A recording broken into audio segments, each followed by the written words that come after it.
कभी सोचा है कि एक मन कैसे बनता है? मतलब बिल्कुल शुरू से, एकदम जीरो से। तो चलिए आज बाल मनोविज्ञान की इसी फैसिनेटिंग दुनिया में गोता लगाते हैं और देखते हैं कि एक इंसान का दिमाग परत दर परत कैसे तैयार होता है। ये वो सवाल है जिसने न जाने कितने मनोवैज्ञानिकों और पेरेंट्स को सदियों से उलझा रखा है। आखिर वो कौन सा जादू है जिससे शून्य से एक पूरा का पूरा व्यक्तित्व बन जाता है? आइए मिलकर इस पहेली को सुलझाने की कोशिश करते हैं। इस पूरे प्रोसेस को समझने के लिए इसे एक ब्लूप्रिंट की तरह सोचिए। मन का ब्लूप्रिंट, ठीक जैसे एक बिल्डिंग की पहले नींव डाली जाती है, फिर दीवारें उठती हैं, छत बनती है, बिल्कुल वैसे ही एक बच्चे का मन भी परत दर परत बनता है। तो इस ब्लूप्रिंट के कह सकते हैं 4 मेन पिलर्स हैं: सोचना, महसूस करना, दूसरों से जोड़ना और सीखना।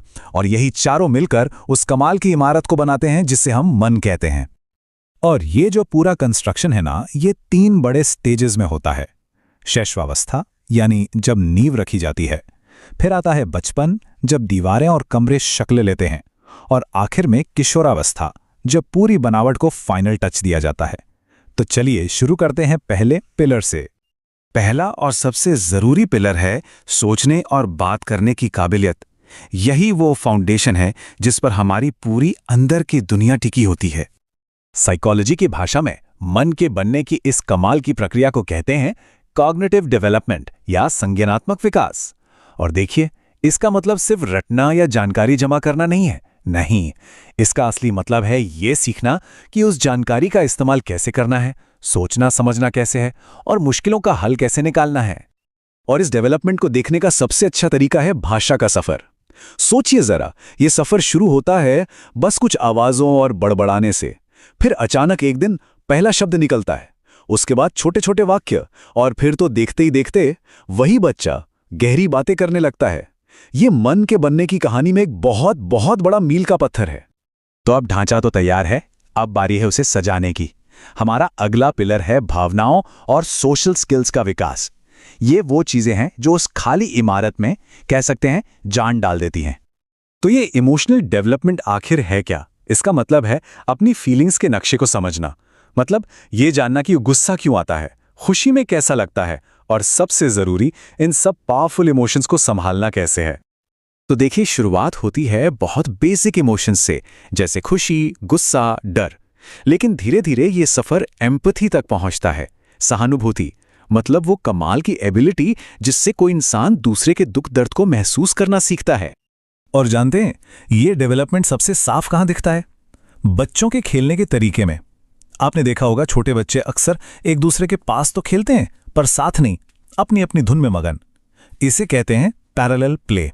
लेकिन फिर एक बहुत बड़ा शिफ्ट आता है, वो मिलकर खेलना सीखते हैं, एक टीम की तरह, एक ही गोल के लिए। इसे कहते हैं कोऑपरेटिव प्ले। और ये सोशल स्किल्स में एक जबरदस्त छलांग है। तो ठीक है, हमारी इमारत का ढांचा खड़ा हो गया, उसमें भावनाएं भी आ गईं।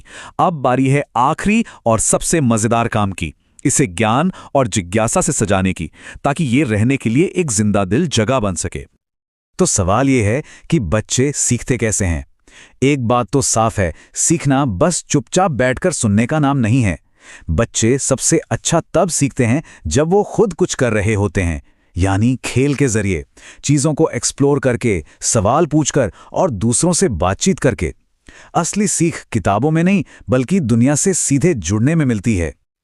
और यहां एक बहुत जरूरी बात समझने वाली है, क्रिएटिविटी और एक्सप्लोरेशन ये सिर्फ टाइम पास नहीं है। नहीं, असल में ये वो इंजन है जो सीखने की पूरी गाड़ी को चलाते हैं।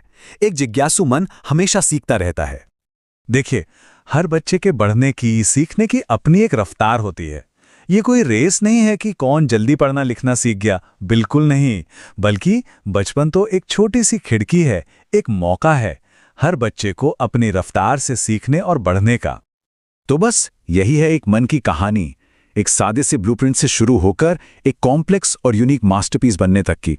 और हर मन अपने आप में एक मास्टरपीस है, एक ऐसी कलाकृति जिसकी बनावट, जिसके रंग बिल्कुल अलग है। तो ये पूरी कहानी हमें एक बड़े सवाल पर लाकर छोड़ देती है। सवाल यह है कि इस ब्लूप्रिंट को एक शानदार मास्टरपीस में बदलने के लिए वो सबसे जरूरी एक चीज क्या है? एक ऐसा सवाल जिस पर हम सबको सोचना चाहिए।